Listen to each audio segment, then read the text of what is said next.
The Porsche Macan is widely considered to be Porsche's most successful car globally, having sold 850,000 units since it was introduced in 2014. And for its second model generation, it's gone all electric, which is an extremely bold move, but also, if you think about it, genius. The Macan is considered the gateway to Porsche ownership, attracting buyers who might not otherwise consider one due to its price.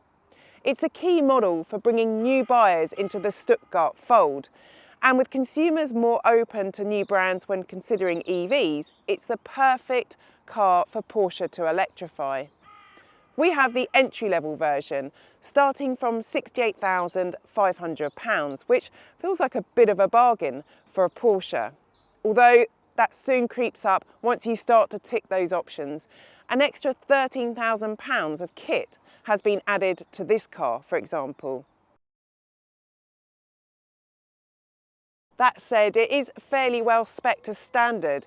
So what other boxes does it tick? It's quick. 0 to 62 miles per hour takes 5.7 seconds with launch control, and it's good to drive. More on that later. This version has done away with all-wheel drive, so it is 110 kilograms lighter than the Macan 4, and therefore more efficient with a claimed combined range of up to 398 miles. And the 100 kilowatt-hour battery will allow you to charge at up to 270 kilowatts, meaning it can be juiced from 10 to 80% in about 21 minutes. It's family friendly too. Interior storage and boot space is decent, and it has a towing capacity of 2,000 kilograms. So on the face of it, it stacks up very well. If you've got almost 70 grand burning a hole in your pocket, or you're lucky enough to get it on an electric car salary sacrifice scheme. Let's talk about what makes a Porsche feel like a Porsche, the driving experience.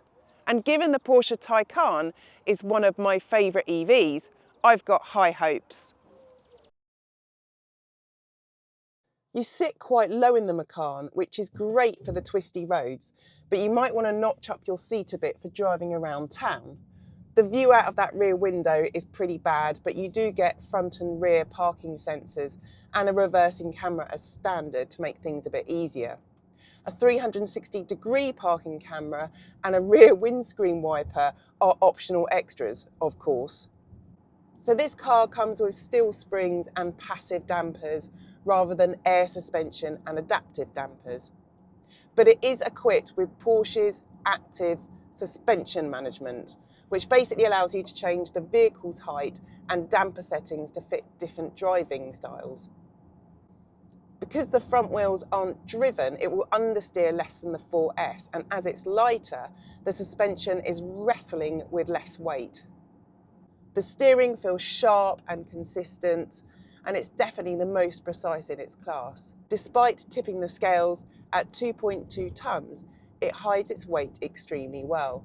And that's thanks in part to a centre of gravity that is 140 millimetres lower than the old car. Set the Macan Electric into Sport Plus mode, and the suspension keeps it very level through the corners with almost no body lean at all. That said, it makes itself known when it comes to ride comfort. There's only one way to get over a hefty curb weight and an SUV's raised ride height, and that's by fitting firmer suspension. As a result, at lower speeds and around town, it does fidget a bit and it jolts over deep potholes. The optional air suspension is probably better for ironing out the lumps and bumps. Acceleration is strong and easy to modulate and feed in out of the bends. If 355 brake horsepower isn't enough for you, there's the Macan 4 Electric with 402 brake horsepower, the Macan 4S Electric with 509 brake horsepower, and the Macan Turbo Electric with 630 brake horsepower. The brakes are just as smooth. Like the Taycan, the transition between regen and friction braking is seamless. Porsche don't believe in one-pedal driving. So if this is what you want, together with something that's soulless, opt for the Tesla Model Y. Instead, it freewheels when you lift off the accelerator pedal, and it just feels a lot more natural compared to most other EVs.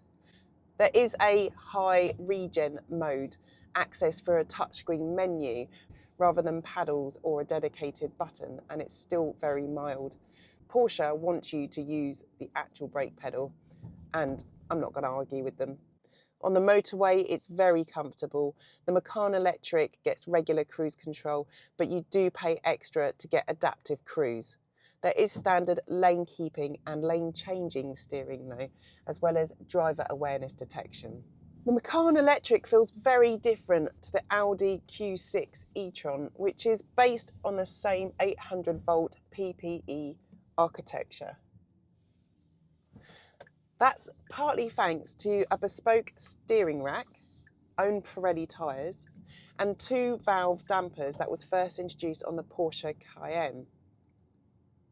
The motors are also positioned behind their respective axles in a nod to the 911 for a more rearward weight bias handling.